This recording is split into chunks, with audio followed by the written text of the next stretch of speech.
Around 4.5 billion years ago, our solar system formed from a cloud of dust and gas. Earth was one of the planets that emerged. In its early years, Earth was a world of molten rock and dense clouds. But as it cooled, oceans formed, setting the stage for the first hints of life. About 3.8 billion years ago, life began to appear in oceans. Simple molecules joined together, forming the first single-celled organisms. These cells evolved into multicellular life, and eventually into the complex life forms we see today. This progression makes sense, because evolution favors organisms that adapt well to their environments. But one part is still a mystery. How did life start from non-life? In this video we will see that starting life might not actually require complex processes. Simple rules can lead to forms that closely resemble life. Look at those red particles. Their positions are random. When the simulation starts, they start pushing away from each other, so they are separated almost evenly. Let's try again, but now the particles will be attracting each other, but they will still push away if they get too close. Now they have formed groups. To create more complex behavior, we can add particles of different color. Now the particles of the same color are attracting each other. Particles with different colors don't yet interact with each other.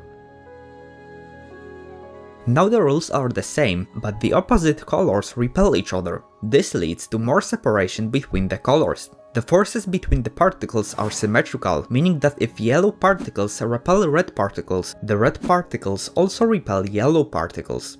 But now the forces will become asymmetric. The red particles will be attracted to yellow particles, but the yellow particles will try to run away from the red particles. This already leads to a more complex behavior.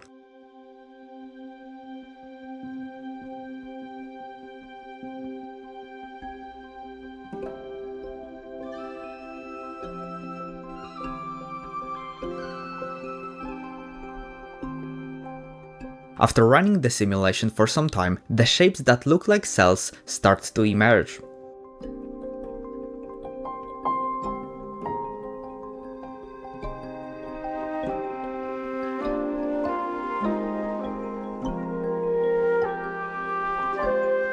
We can show the forces that are between the particles on a matrix. The top left cell means that red particles are attracted to red particles. The cell next to that means that red particles are also attracted to yellow particles. The bottom left corner cell has negative value. It means that yellow particles are running away from the red particles. The force between particles also depends on the distance between them. This is the graph of this force, where the x-axis is the distance between particles. Negative force means that particles are repelled, and positive means that particles are attracted. We can see that up to some small distance, all particles are repelled by each other. After this distance, the force is controlled by the force matrix. Now, we can just fill the matrix with random values and see what will happen then. Now, the simulation behaves differently. Looks like the red particles repel each other, meaning that the value in the matrix is negative. To see even more complex behavior, we can add another color. Now the force matrix is of size 3 by 3. Nothing stops us from adding another color.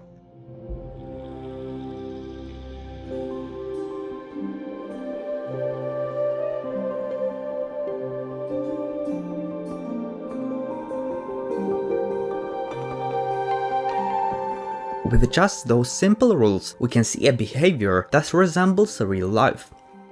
For comparison, these are real organisms under a microscope.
Now, we can just make the simulation bigger. I rewrote the code so that it can run on the GPU. First, let's add more particles.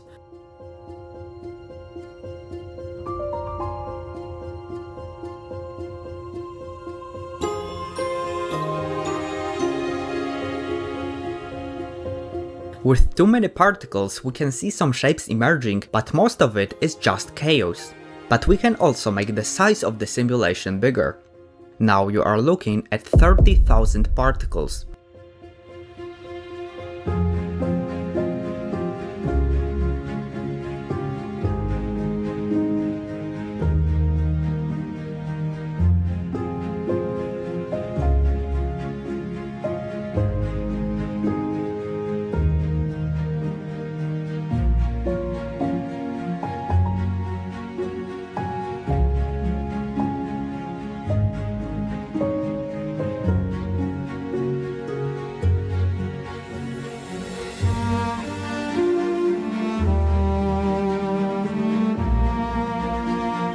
This is 60,000 particles.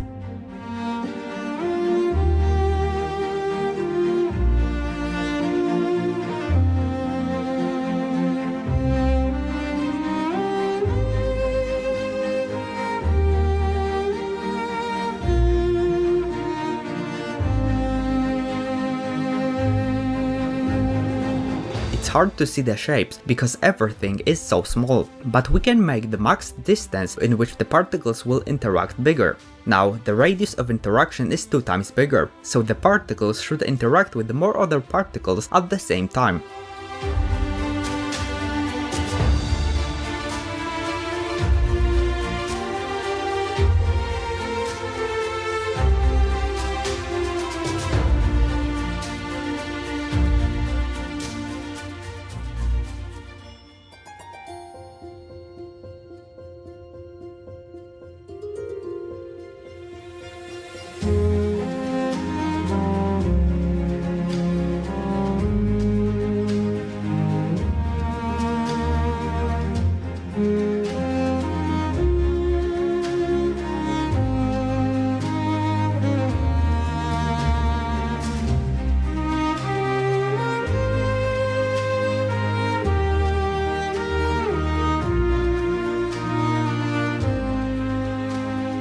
Let's go back to a smaller number of particles. And now I'm just gonna leave you with the best shapes I have seen emerge after running the simulation for tens of hours.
الفيديو.